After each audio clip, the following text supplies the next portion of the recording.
안녕하세요. 어부제 성형외과의 신종인 원장입니다. 이제 눈밑 지방 재배치에 대한 간략한 설명 부탁드리겠습니다. 원래는 눈밑 지방이 불룩할 때 그것을 어떻게 처리를 하느냐 이런 방법에 대한 원래 술기, 기술적인 스킬이었는데요. 그것이 하나의 수술 방법으로 굳어져서 요즘에는 뭐 지방 재배치 이렇게 굉장히 많이 얘기를 하고 있습니다. 흔히 말하는 눈밑 지방 심술보라고 표현하는 불룩함이 있을 때 그 지방의 불룩함을 해결해 주기 위한 수술 방법이고요. 눈꺼풀의 뒷면에 있는 결막 부분을 절개해서 흉터가 보이지 않게 하는 수술 방법입니다. 주로 이제 피부 늘어짐이 없는 20대에서 한 30대 후반 이런 젊으신 분들이 가장 좋은 대상이 되시는 수술입니다. 눈을 건드리는 수술이라고 생각을 하다 보니까 이게 좀 위험한 게 아닌가, 그래도 입증이 좀 의학적으로 된 건가 이런 궁금증 많이 갖고 계시더라고요. 뭐 저희도 의사다 보니까 검증이 되지 않는 방법을 뭐 아무런 방법이나 막 환자분들 대상으로 할 수는 없고요. 이런 방법들은 저희 의사들이 진짜 많은 연구와 또는 뭐 이제 논문이나 이런 것들로 인해서 수도 없이 비교를 하고 좋은 결과가 나온 방법들을 쓰고 있습니다. 제가 이제 압구정에서 개원을 했을 때 한 벌써 15년 정도 전이죠.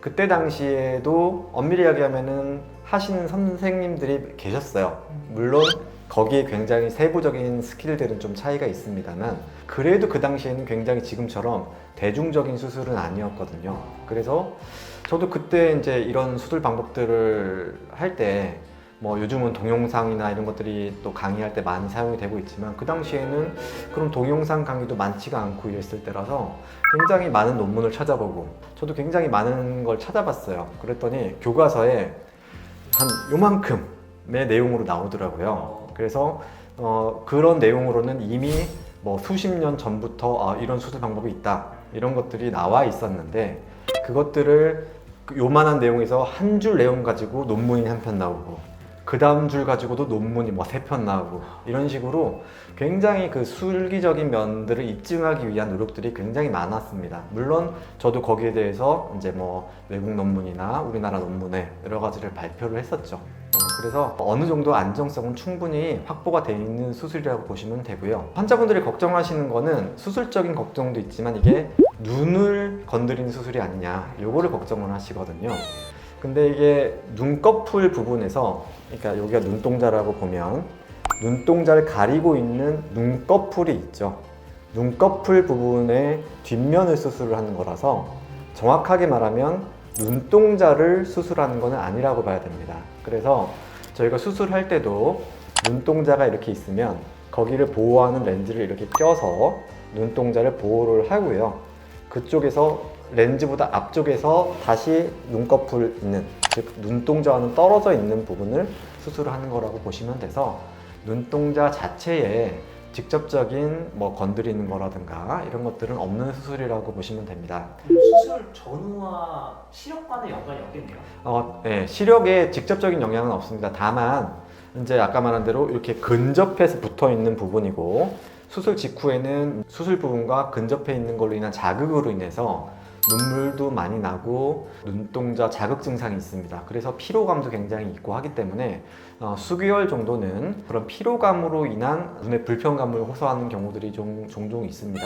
그래서 불편감으로 인해서 저희가 간혹 안과 검진을 받아서 검진을 해보시는 경우들도 있기는 한데 시력적인 면에 직접적인 영향은 없는 것으로 파악되고 있습니다.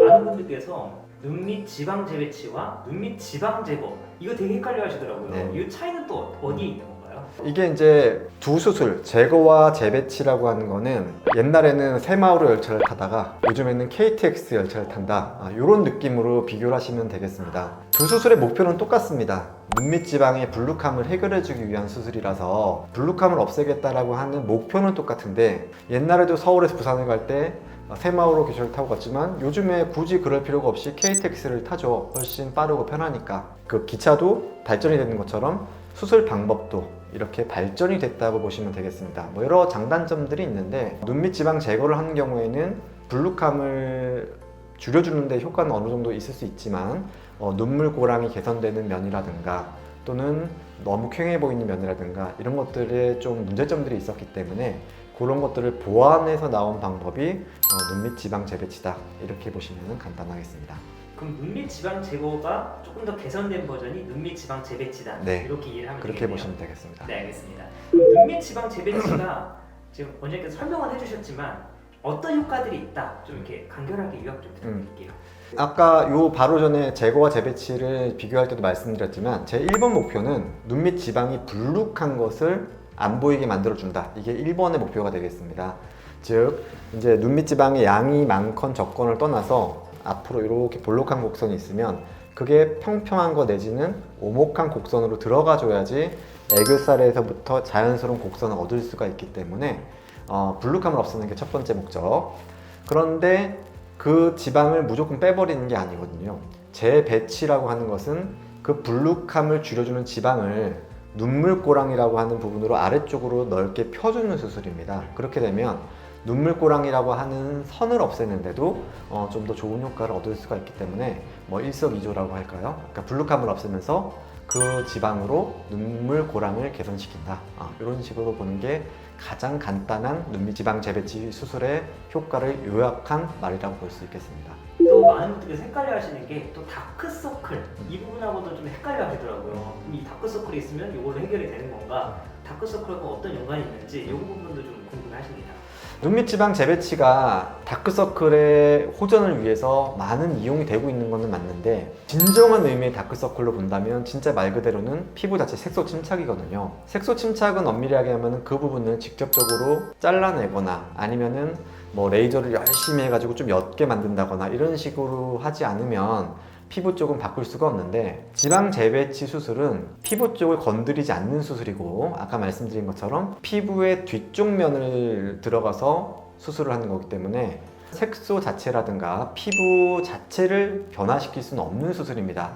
그럼에도 불구하고 지방 재배치 수술이 거의 다크서클 교정의 그냥 기본 작업이랄까요? 완전히 베이스로 깔아놓고 가는 수술인데 왜 그렇게 됐느냐면 보통 피부가 뭔가 이상해 보인다는 경계 부분이 눈물꼬랑입니다. 그 반달 모양의 눈물꼬랑을 없애지 않으면 아무리 피부 치료를 한다고 하더라도 좋아졌다라는 느낌을 받지를 못합니다. 그래서 눈물꼬랑을 개선시키고 눈밑 지방의 불룩함이 없어지면 그 다음에 색소가 있는지 없는지를 느낄 수 있는데 그것들의 가장 큰 경계선을 없애놓는 것들이 지방 재배치가 효과적이기 때문에 거의 이거는 베이스로 깔고 가는 수술이라고 볼 수 있습니다. 또한 우리가 다크서클로 느끼시는 또 많은 경우에 있어서 색소 침착 자체라기보다도 불룩함과 눈물꼬랑으로 인해서 그 밑에 그늘지듯이 퀭한 느낌을 느끼시는 다크서클이 전체 그 퍼센트로 보면 훨씬 더 많습니다. 그렇기 때문에 그 밑에 눈물꼬랑 부분에 그늘지는 것을 지방 재배치로 없애주면 그것만으로도 다크서클은 굉장히 없어진 것처럼 밝은 눈밑을 느끼게 됩니다. 그래서 여러모로 봤을 때 지방 재배치가 효과적인 케이스 훨씬 많다고 볼 수 있습니다. 그럼 이제 다크서클을 치료하기 위해서 눈밑 지방 재배치가 먼저 들어가야 될 수술이다. 이렇게 물론 이거는 이제 정확한 진단을 받으셔야 됩니다. 색소 자체가 진짜 위주로 있으신 분들은 아무리 지방 재배치를 해도 생각보다 호전폭이 굉장히 적거든요. 이런 경우에는 진짜 뭐 피부 쪽 치료라든가 뭐 지방 이식이라든가 이런 것들을 고려를 하셔야 될 수 있는데 색소가 진하지 않으신 분들은 진짜 재배치만 해도 눈밑이 확 좋아졌다 이렇게 느끼시는 분들이 많거든요. 그래서 그거는 자기의 타입이 어떤 다크서클의 타입인지 요거는 조금 더 정확한 진단을 받으셔야 되고 아까 말한 대로 지방 재배치만 했는데도 나는 눈밑이 너무 밝아졌어요. 이렇게 느끼시는 분의 퍼센트가 굉장히 크다는 것이죠. 그러면 이 다크서클 치료를 하는 게 맞는 건지 눈밑이 이 수술을 하는 게 맞는 건지 자가로 확인할 수 있는 방법 같은 건 있나요? 제가 이제 다크서클의 원인을 크게 세 가지 정도로 분류를 해드립니다. 지방 재배치, 지방 이식, 피부 치료 이렇게 치료 방법 세 가지인데 자기의 타입이 어느 거냐에 따라서 1번만 하기도 하고 2번만 하기도 하고 뭐 1, 2, 3을 다 같이 하기도 하고 뭐 이런 식이라서 지방 재배치 수술은 다크서클 치료하는 이 세 가지 중에 효과 좋은 방법의 하나다 이렇게 이해를 하시면 좋고요. 저희 홈페이지 내용 중에 좀 읽어보시면 어느 타입이냐에 따라서 좀 뭐 색깔에 따라서도 그렇고 뭐 자기가 가지고 있는 증상에 따라서도 그렇고 환자분이 좀 어느 것으로 판단이 될까를 좀 여러 가지 시나리오를 써서 이해하시기 쉽게 예측을 해보실 수 있게 글을 써놓긴 했는데 아무래도 직접 그 진단을 받으시는 게 좀 더 정확하겠죠. 그래서 뭐 저희 병원의 뭐 실장님들한테 전화나 톡을 보낸다거나 해서 사진을 보내주시면 제가 온라인으로라도 상담을 해드리고 있으니까 그런 방법을 이용해 보시는 게 좋을 것 같습니다. 네, 감사합니다.